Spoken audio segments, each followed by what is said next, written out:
Ngiyabingelela kakhulu bazalwane egameni likaJesu. Ngibonga uNkulunkulu kakhulu ekuseni ngethuba. uNkulunkulu angiphe lona lokuthi ngibe khona phambi kwenu. Ngoba Mahlangu sibonga ngumntwana kaNkulunkulu. uBishop Mahlangu eMbombela elikazi kaNyamazana. Ngiyambonga uThixo osenzela umusa nakulolu suku kuba sihlangane sisohlephula kanye izwi likaNkulunkulu. Ngixolisile kakhulu izolo kubangcwele kubo bonke abazalwane nakubo bonke esihlanganyela nabo ikakhulu kule mikhosi. Siyaxolisa kakhulu ukuthi kulonyaka sihluleke ukuhlangana ngesizathu ezithile ke niyabona nani ukuthi umhlaba ukhungazwe umkhuhlane. Kodwa noma kunjalo izwi lenkosi lithi sifanele ukubalalela ababusi bethu basemhlabeni ngoba babekwe uNkulunkulu. Ngakho siyabakhulekela kakhulu uNkulunkulu abaphe ukuhlakanipha nolwazi basikhole kahle. Ekuseni ngifuna ukuhlephula kanye nani izwi likaNkulunkulu encwadini kaJoshua. Isahluko ngesesithathu. Sizoqala kufunda evesini lesibili sime kwelesithathu. Lapho kufundeka ngalendlela. Kwathi emva kwezinsuku ezintathu izinduna zadabula phakathi kwekamu. Verse number 3. Zaya labantu zathi, nxa nibona umphongolo wesivumelwano sikaJehova uNkulunkulu wenu nabapristi bamaLevi bewuthwala, niyakusuka endaweni yenu niwulandela. My God, niyawusuka endaweni yenu lapho nikhona niwulandela. Ake ngiphinde ngisho lamazwi. Nxa nibona umphongolo wesivumelwano sikaJehova uNkulunkulu wenu nabapristi bamaLevi bewuthwala, niyakusuka endaweni yenu niwulandela. Anizowulandela ngoba nibona amadoda ethwele ibhokisi. Anizolandela ngoba nibona abantu nje bendlula bethwele ibhokisi. Kodwa nizolandela umphongolo kaJehova.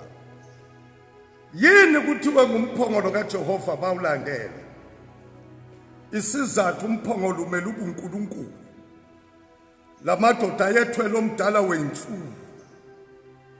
Ngicela kuvala amehlo sithandaze. Umphefumulo wami uyaguqa kakhulu phambi kwakho ngenceku yakho ngisemhlabeni. Wena baba usezulwini. Ngiyacela Nkosi kulomzuzu wena uveza umbhobho ezulwini unamathelise endebeni zomlomo wami.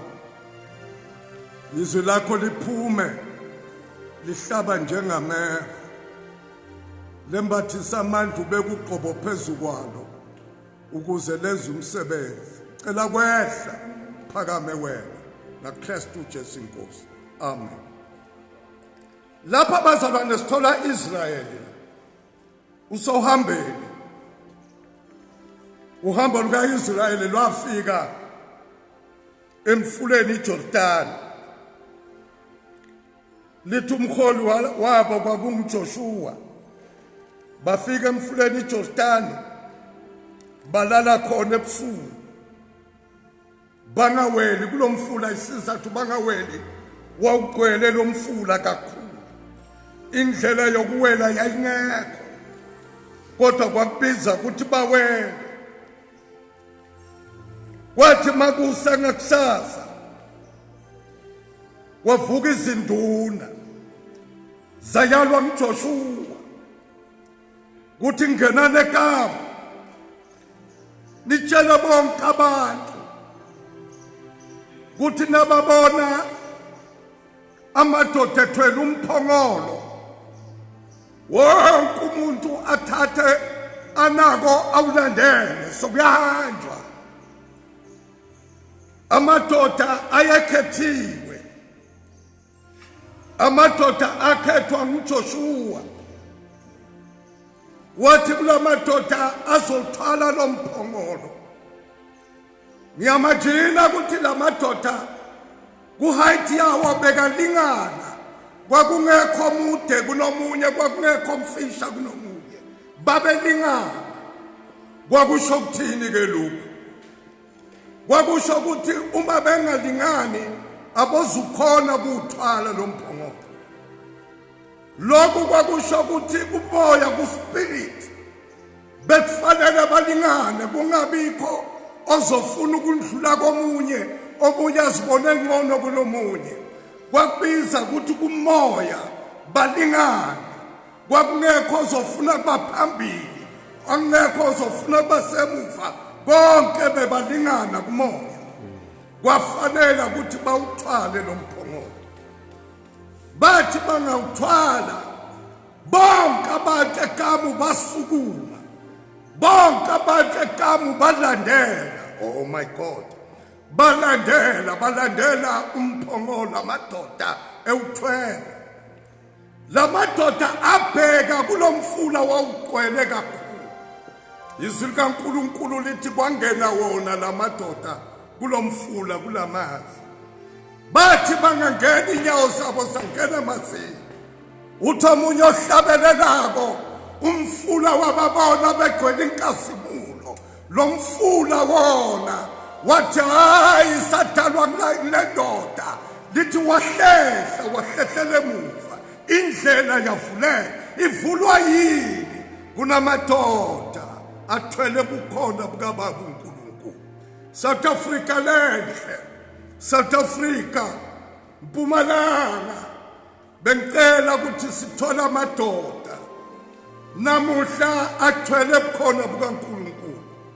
azohamba phambi kwesizwe angasoleke engenabale engenasici azohamba phambi kwesizwe izwi lenkosi lithi imvelo izohlonipha izwi lenkosi lithi izifo nemimoya izowahlonipha lamadoda ngoba ethwele bukhona bukaNkulunkulu silahlekelwe ngabantu emphakathini esizweni baholi athwele bukhona bukaNkulunkulu lafizwe lafu umphakathi ashonepha amadoda azothwala bukhona bukaNkulunkulu na ashonepha sapheka usola sakhuluma kakhulu siswela amadoda azohamba phambi kwebandla azohamba phambi kwesizwe ziphi inceku zikaNkulunkulu ezobizo lwaphezulu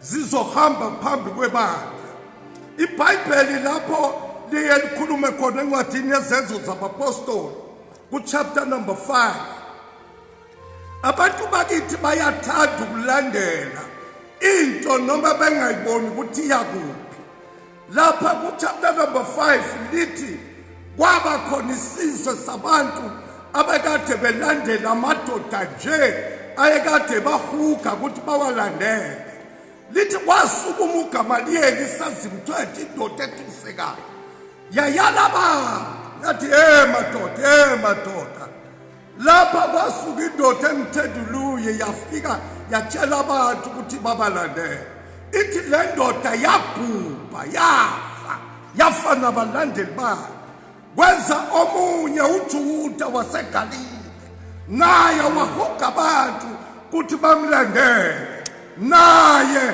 akuzange kwakube kuphi wafa nabalandeli bakhe wathi uGamaliyeli anoqaphela kuthi laba nikhuluma kubo basobhali ningayitholi nilwa noNkulunkulu ngoba lelisu malivela kuNkulunkulu aniyoba namandla okumelana nabo siswala abantu abathwele bukhona bukaNkulunkulu usathane namadimoni bazobamba ama-meeting esigodlweni samandla obumnyama bathi laba ngeke naba namandla okumelana nabo ngoba baphambi kukaNkulunkulu bathwele bukhona bukaNkulunkulu Siyaliswela uhlobo lwabantu olunjalo oluzohamba phambi kwethu lithwele ukukhona. Asolandela umuntu othwele. Uthi Ruth ku-chapter 1 verse 16, wena mama ungancengi kuba ngibuyele emuva, mina ngizokulandela noma uyakuphi, ngoba ezweni lakini lapho uyakhona nami ngiyakhona, lapho uyofela khona ngiyofela khona. Abantu bakini kuyoba ngabantu bakithi, ngoba ngikuneta ngibona la kuwe, kuneta ngilandela la kuwe. Madoda, safa kulandela abantu. Incwadi kaMarko chapter number 11 uverse yabona number 7, emadoda asuka ayemzini, nafika emzini bathola imbongolo iboshiwe, bayikhumula imbongolo, kwafika liwundlu kaNkulunkulu lagibela imbongolo yangena elokishini, lilokishi laphuma lonke labuka imbongolo, amadoda akhumula amasudu, abantu balanda ihlahla bayindlala phansi, makhosikazi akhumula amakhostumu. Kwenzenjani imbongolo? Babengalandeli imbongolo, kodwa babalandela umuntu ogibela imbongolo. Imbongolo yamangala kuthi kwenzenjani, kwakhitshelwa kini uthi uJesu mayelayela la madoda uthi lalelani madoda, hambani niye kuloya muzi loya, niyothi maningena kulo muzi nizothola umuntu othwele imbiza yamazi, mlandeleni. Ningamlandeli umuntu ongathwali lutho, ningamlandeli umuntu ongaphathanga lutho, landelani indoda ephethe imbiza yamazi. Umhlaba wakithi balandela nabotsotsi nabaguluva. Bantu bakithi bakhala bayalodwa busuku nemini, sizathu bayalandela nento abangakayiboni kodwa bayalandela. Imbongolo yalandelwa sikhulu sabantu lokini. Why kulandelwe le mbongolo? Ithwele ubukhona bukaNkulunkulu, ithwele umgcotshwa, ithwele ubungu, ithwele ongaphezu kwezinto zonke, lithwele umdali wezulu nomhlaba, umenzi wako konke okukhona nokungekho. Naye Elisha walandzela Eliya, wamlandzela, wabathi Eliya salala, wathi angisali, wathi salala, wathi angisali. Bible lithi bangakaweli umfula, wathi cela mfowethu, wathi ngicela lento lapha kuwe iphindwe kabili. Ungamlandeli umuntu ongenalutho, ungamlandeli umuntu ongakaphathi lutho. iBhayibheli encwadini yaJohane chapter number 12 uverse number 19 lithi, baFarisi babamba umhlangano bathi, lapha ngiyakubona niyazama kodwa kanisizi lutho, ngoba izwe lonke liyamlandela lo muntu. Niyazama kubavimba kodwa kanisizi lutho, ngoba izwe lonke liyamlandela. Ingathi ngiyawezwa lamakhosikazi emthandaza ahlabelele ekuseni, athi besuka bemlandela, besuka bamlandela, bayishiya imizi yabo, besuka bamlandela. Landela mtaka baba, amadoda athwele bukhona bukaNkulunkulu. Landela abantu abathwele bukhona bukaNkulunkulu. Impendulo ikumadoda athwele bukhona bukaNkulunkulu. Impendulo ithwele ngamadoda angafuni ukuba phambili, kafuna kuba semuva, kodwa basemuva bathi nina nifanele kuba phambili. Siswele amadoda emhlabeni eSouth Africa, eMpumalanga, apha amadoda ayokhalela kuthwala bukhona bukaSomandla. Lafa izwe lakithi, uNkulunkulu ufuna ukusebenza kodwa wekho amadoda.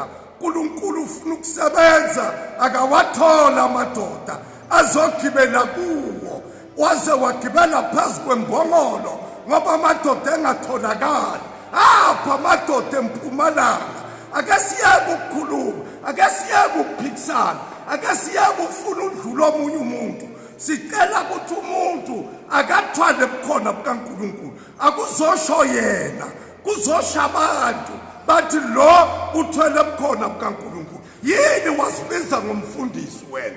Yena ungasibizi ngomfundisi, ungasibizi ngompostoli, ungasibizi ngomprofeti. Akusho abantu bathi lo yinceku kaNkulunkulu ophezu konke, lo ngumgotshwa kaSamani. Yini basho njalo abantu? Uthwele bukhona bukaNkulunkulu.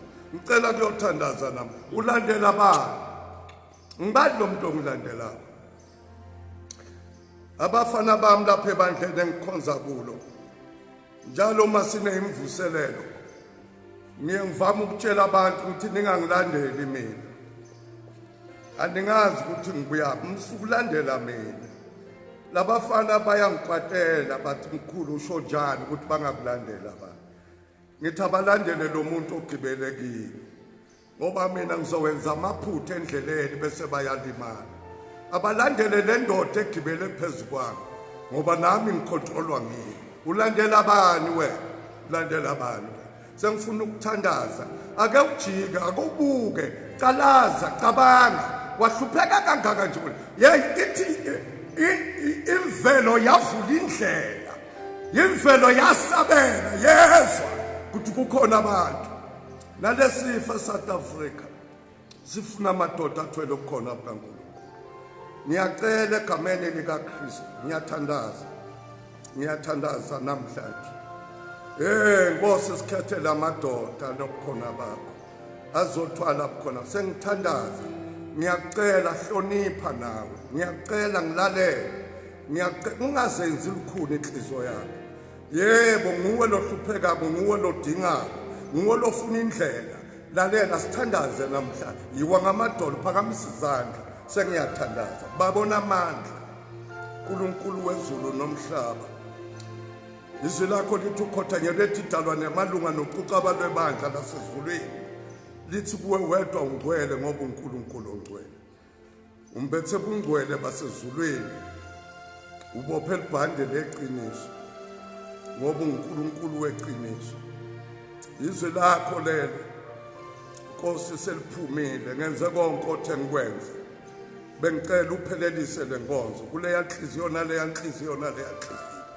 Ngiyehla mina, uyaphakama wena, ludumo namandla nenkazimulo nezibongo zonke kungezakho wedwa, ngaKristu Jesu Inkosi. Amen.